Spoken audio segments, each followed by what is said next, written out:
I wanted to come on quickly. So I'm in my 40s in Kazakhstan right now, traveling with one of my friends who's Kazakh as well. And we had lunch together, and then she had to go pick up her kids. So she left me back at the restaurant just to chill. The sun was amazing. Actually, the sun is behind clouds right now. And I said something to her. She's like, "Are you going to get back safely?" She asked me. And I said, yeah. I'll be fine, It's okay if I get lost. Getting lost is part of, traveling and stuff. And it's so interesting to see, like, how concerned she was. Because she's like, you get lost. It's like, get lost? Like, you get lost? And I was like, if I get lost, I'll just find my way back. It's okay. So don't worry about it. And she said, oh, you get lost when you travel? I'm like, of course I did. She's like, but how do you make it back? I'm like, I'm here standing with you right now, aren't I? So so that's one thing I think people like get scared about, especially if you travel solo. And I've done quite a few countries solo, but all by myself. And one of the things that is going to happen, you are going to get lost. You are going to get sidetracked or miss a turn. Or I've had some crazy stories, like in Turkey when I was in Antalya. My phone completely died. I had to find my way back to the hotel. It was my first night. I did not remember off the top of my head exactly how to get back there. The lights were completely gone. All the street lights were off. I didn't understand what was going on in that city. I guess where my hotel was to get back. Man, I didn't have the address for my hotel on a card or anything to find my way back. I was just trying to retrace my steps. And somehow I walked into a shop. This old man, no English, only speaking Turkish to me.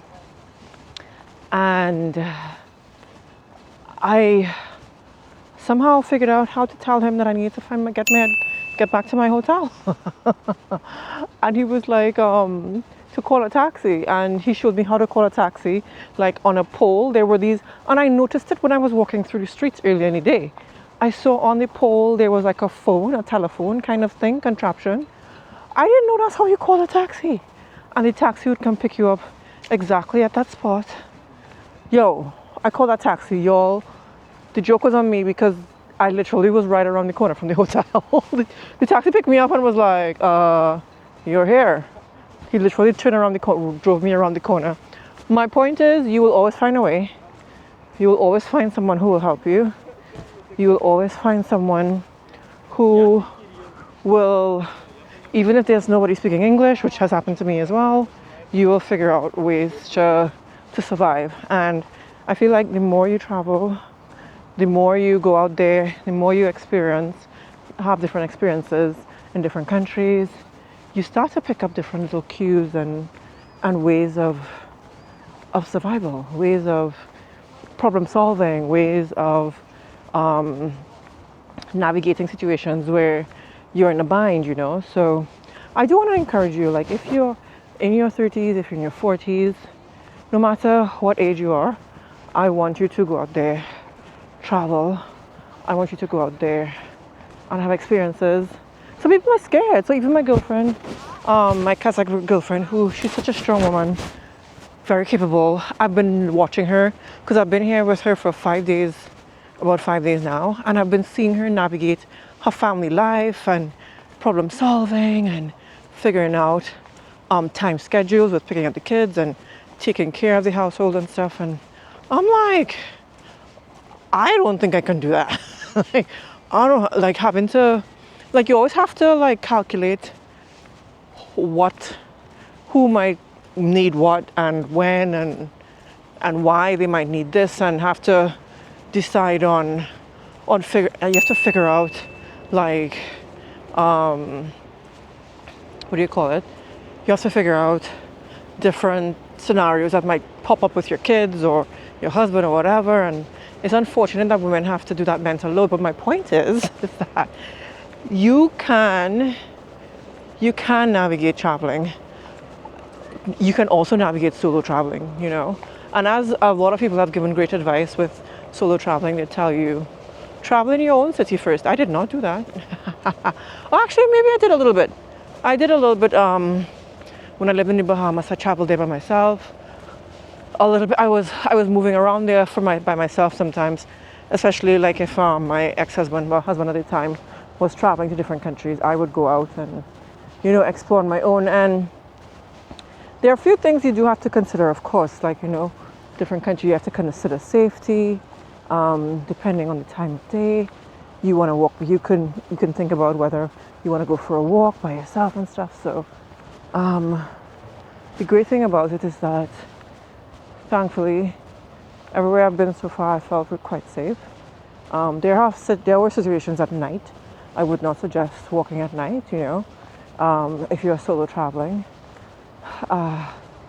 But yeah, like, come out in the day. Right now I'm walking along just the river.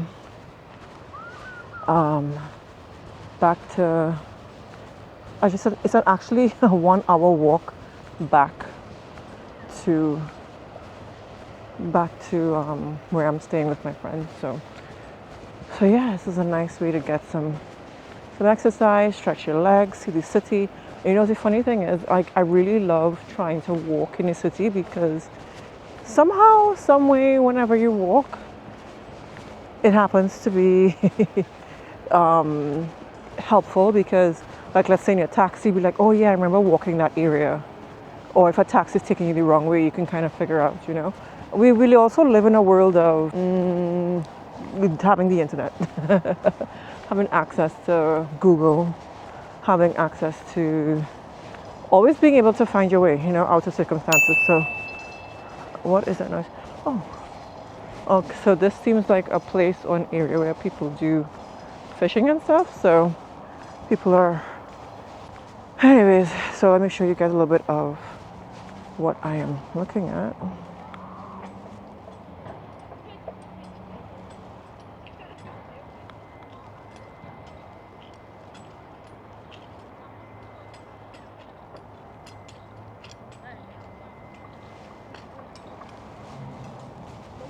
If there's anything else that you would like me to cover about traveling as a female, solo traveling as a female, I'd love to hear what questions you have. Feel free to post in the comments below and I will try my best to address it. I definitely do think it's something you should do at least once in your lifetime. No matter what age you are, go out there and experience it. Yeah. Okay, talk to you guys later. Bye.